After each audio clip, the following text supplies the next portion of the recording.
जिला के लोग कंधे से कंधा मिला के जयराम जी के साथ चलेंगे। आम घर के व्यक्ति कोई निकल जाएं, चाहे वो जयराम ठाकुर जी हो, चाहे वो सुखविंदर सिंह सुक्खू जी हो, तो वो पीड़ा का सबक क्यों बन जाता है? क्यों ये बातें होती है कि हम नहीं तो कोई नहीं? पदों की राजनीति, स्वार्थ की राजनीति, इसी में क्यों केंद्रित रह जाती है राजनीति आपकी? आपने इसको मंडी जिले को जो है राजनीतिक टूरिज्म का अड्डा बना रखा है। आप जीतने तो जरूर आ जाते हैं, परंतु उसके बाद यहां के लोगों की सूत नहीं लेते हैं। कई वर्षों तक ये देखा गया है, लोगों ने मौका दिया है, परंतु आप उनकी कसौटी पे अच्छा नहीं उतर पाए। पिछली मर्तबा भी जब प्रतिभा सिंह जी चुनाव लड़े तो मैं कांग्रेस पार्टी में था, मैंने उनकी मदद की। यहाँ तक कि मेरी बात तो छोड़िए, मेरे पिता ने भी, अनिल शर्मा जी ने भी उनकी मदद की, परंतु उन्होंने कहा कि ये माउंट एवरेस्ट तो हमने कल ही चढ़ लिया है। मंडी संसदीय क्षेत्र का इतिहास आप देखें तो ये पहली मर्तबा है जब आमने सामने की बात है, अन्यथा हमेशा हमने एक दल में ही रह के लड़ाई लड़ी है। परंतु खेद से मैं कह सकता हूं कि मंडी जिलों के लोगों का हित वो नहीं कर पाए। आज भी आप देखेंगे तो कांग्रेस पार्टी के जो पदाधिकारी शिमला जिला से हैं, उनको वहां से लाकर यहाँ मंडी जिला में उनकी ड्यूटी लगाई गई है, उनके ऊपर जो है चुनाव लड़ा जा रहा है, मगर वोट तो मंडी संसदीय क्षेत्र के लोगों ने देना है। मैं ये बात कहना चाहता हूँ, पूरे प्रदेश को पता है कि षड्यंत्र किसने रचा। पूरे प्रदेश को पता है कि ललित होटल में किसके लिए कमरे बुक थे। पूरे प्रदेश को पता है कि आपकी क्या कारगुजारी थी। आज आप कांग्रेस पार्टी की आलोचना करते करते आज ये स्थिति हो चुकी है कि कांग्रेस पार्टी का पटका छोड़ अब भगवा रंग का पटका पहन के निकलने में विवश हो चुके हैं। हम तो जिस दल में हैं उस दल की बात करते हैं, जिस दल में हैं उसकी विचारधारा की बात करते हैं। ये हमारे कार्यशैली में नहीं है कि जिस थाली में खाया उसी में छेद किया।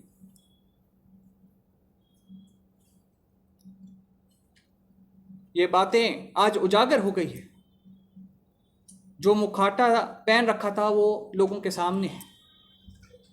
आज कांग्रेस पार्टी के कार्यकर्ता हताश और निराश हैं, क्योंकि 15-20 दिन पूर्व तो आप पहले उनके बारे में अपशब्द बोल रहे थे, सरकार के खिलाफ अपशब्द बोल रहे थे, सरकार को घेरने में लगे हुए थे, मुख्यमंत्री को घेरने में लगे हुए थे, और अब कहते हैं कि हम मंडी संसदीय क्षेत्र का विकास करेंगे। अभी मैं उनकी बात सुन रहा था, जो कल वो अपना विजन डॉक्यूमेंट लोगों के समक्ष रखने का प्रयास कर रहे थे, मगर मुझे को खुशी होती अगर वो विजन डॉक्यूमेंट एक स्क्रिप्ट के माध्यम से नहीं रखी जाती, उसके पीछे कोई सोच विचार करके उन्होंने उसको पेश किया होता, तो मेरे को इस बात की प्रसन्नता होती। परंतु वही पुराने वादे, वही सुहाने सपने, कुछ उनकी बातें जो उन्होंने कही मैं आपके सामने रखना चाहूँगा। वो कहते हैं कि जो मंडी संसदीय क्षेत्र के अंदर मैं स्मार्ट सिटी मंडी को बनाऊंगा।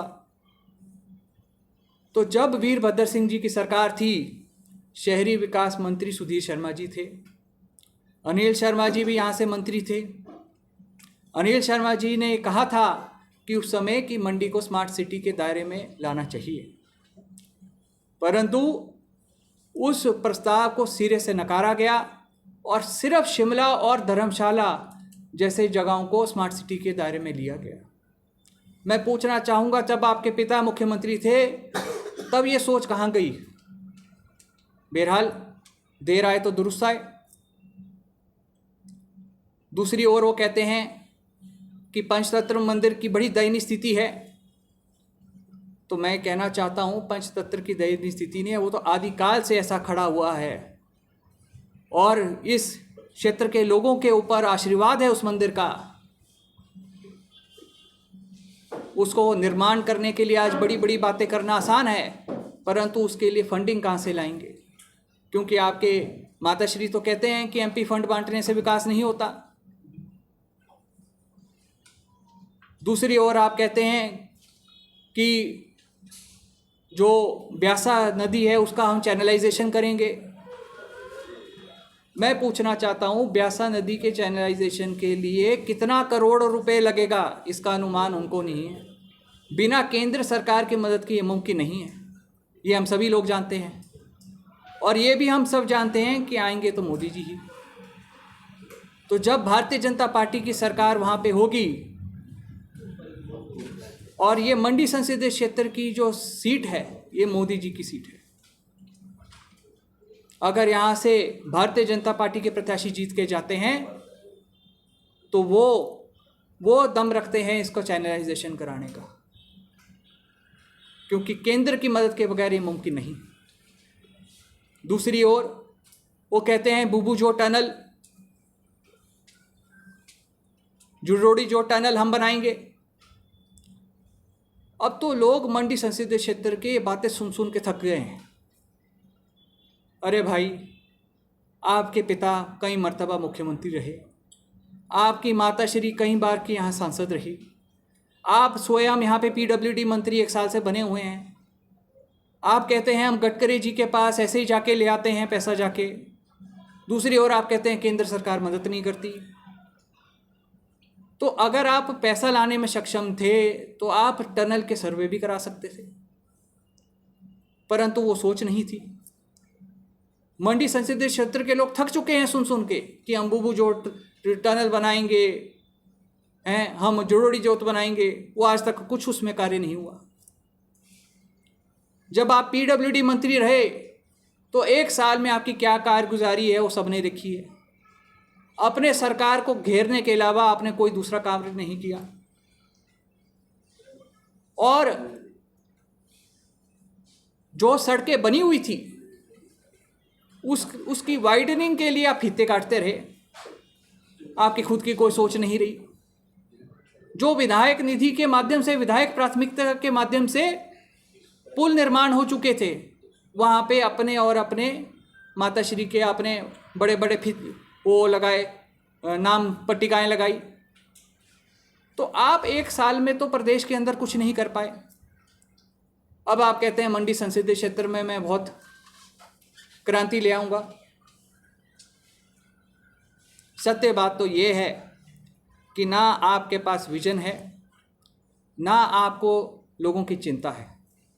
सिर्फ एक ही ऊपर जो है राजनीति केंद्रित है, वो है स्वार्थ की। पंडित सुखराम जी जब केंद्र की राजनीति में गए तो पंडित सुखराम जी ने अपने सुपुत्र को नहीं यहाँ पे राजनीतिक बागडोर दी, एक आम घर के व्यक्ति को चुनाव लड़ाया और जिताया भी।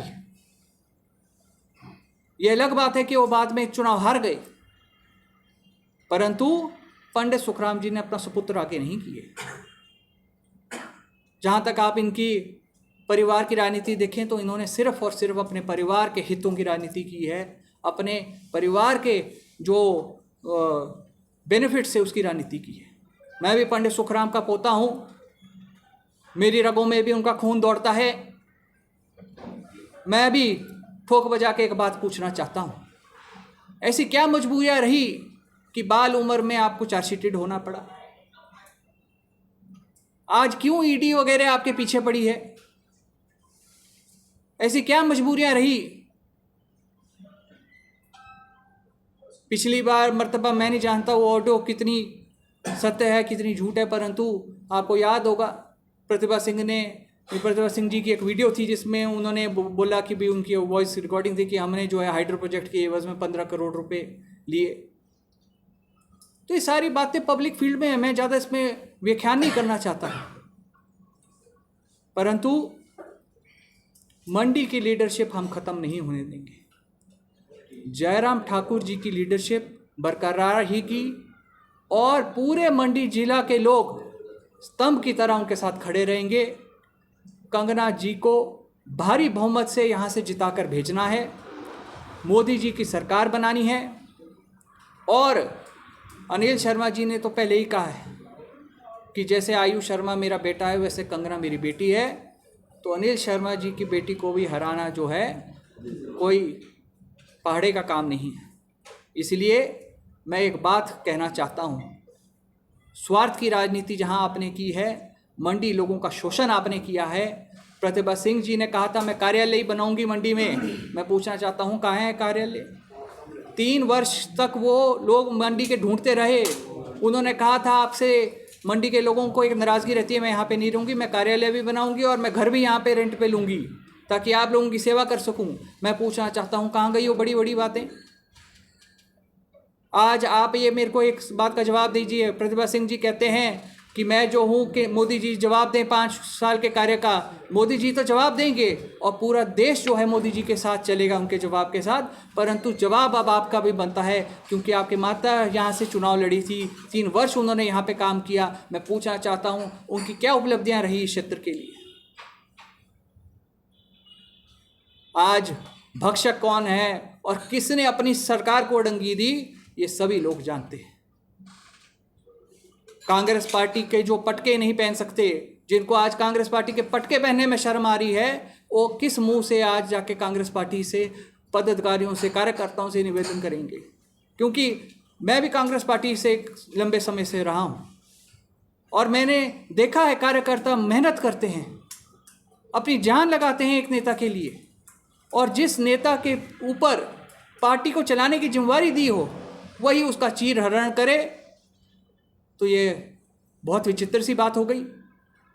यहाँ तक कि जो पर्यवेक्षक आए कांग्रेस पार्टी के, उन्होंने डिटेल में, आप मेरी बात पे ना ध्यान दें, परंतु जो पर्यवेक्षक आए उन्होंने डिटेल में रखा कि ये जो प्रकरण पूरे प्रदेश के अंदर हुआ, इसमें जो है केवल और केवल प्रदेश के अध्यक्ष और उनके बेटे जो है इसमें मिले हुए थे। और मैं अंत में एक बात कहना चाहता हूँ, क्योंकि मंडी संसदीय क्षेत्र से चुनाव मैंने भी पिछली बार लड़ा है। जीत हार चुनाव के अंदर चली रहती है, परंतु एक सोच होनी चाहिए, यहाँ के लोगों के लिए एक सोच होनी चाहिए। पंडित सुखराम जी की एक सोच थी कि इस क्षेत्र में मैं कुछ करके जाऊं, तभी उन्होंने दुर्गम जैसे पांगी जैसे क्षेत्रों में हेलीकॉप्टर के माध्यम से जो है एक्सचेंजें उतारी, इस क्षेत्र को जोड़ने का प्रयास किया। आज जो भी आप प्रमुख रूप से विकास देख रहे हैं उसमें पंडित सुखराम जी का बहुत बड़ा योगदान है। और आज जब चुनाव लगे हैं तो मैं देख रहा हूं कांग्रेस पार्टी के प्रवक्ता जो यहाँ पे आके पंडित सुखराम जी का नाम ले रहे हैं। मैं उनसे पूछना चाहूँगा, ये आपका ईमान कहाँ था जब Congress party as a Pandit Sukhram ji as a Congress leader यहाँ से उनका निधन हुआ और आपने उनके पोस्टर जो हैं दफ्तरों के अंदर फाड़े? मैं पूछना चाहूँगा तब आपका ईमान कहाँ था जो आज आप पंडित सुखराम जी को याद कर रहे हैं? मंडी के लोग अपनी लीडरशिप को बचाएंगे, और जो शुरुआत से आपका एजेंडा रहा है कि मंडी के अंदर कोई लीडरशिप ना रही जाए, वो कार्य नहीं होगा। आप एक और कह रहे हैं कि शिमला ग्रामीण सबसे विकसित विधानसभा है और वैसा मैं यहाँ पे विकास करके दिखाऊंगा। जब पिता मुख्यमंत्री हो और अपने सुपुत्र के लिए अधिकांश रूप की फंडिंग जो है एक ही विधानसभा में हो, तो उस विधानसभा ने विकास होना कोई बड़ी गौरव की बात तो है नहीं। परंतु मंडी संसदीय क्षेत्र में विकास करने के लिए विजन चाहिए, यहाँ के लोगों का साथ चाहिए, और मंडी लोग संसदीय क्षेत्र के लोग अपना शोषण नहीं होने देंगे। सूझबूझ के साथ कंगना रनौत जी के साथ चलेंगे। और इन्होंने एक बात मैं आपको और बोलना चाहूँगा, वो मेहनत कर रहे हैं, लोगों के बीच में जा रहे हैं, और मेरे को पूर्ण विश्वास है कि अगर वो यहाँ से जाते हैं केंद्र के अंदर तो मंडी संसदीय क्षेत्र का विकास करने में वो कामयाब रहेंगे।